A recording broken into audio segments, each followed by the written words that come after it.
Hari ini saya akan ke rumah Mas Nopi. Saya akan mempelajari tentang kacer. Setibanya di sana, saya melihat burung kacer Mas Nopi terbang ke sana kemari.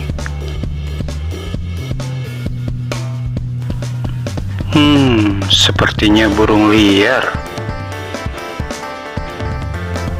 Mas Nopi menggerakkan tangannya ke kanan dan ke kiri.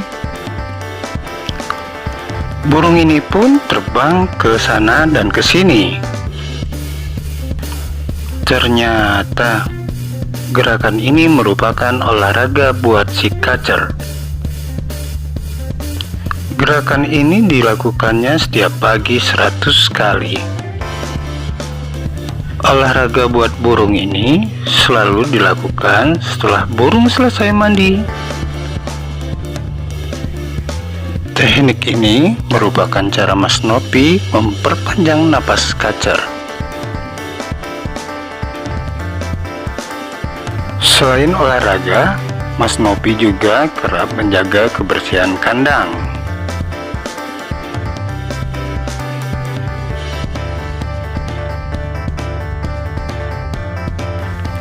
Selain olahraga dan kebersihan kandang, pria ini juga kerap kali menjemur kacernya pada setiap pagi.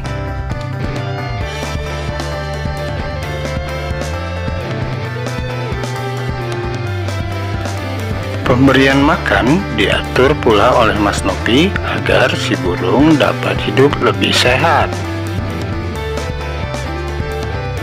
Oh iya, jangan lama-lama ngejemur burungnya ya.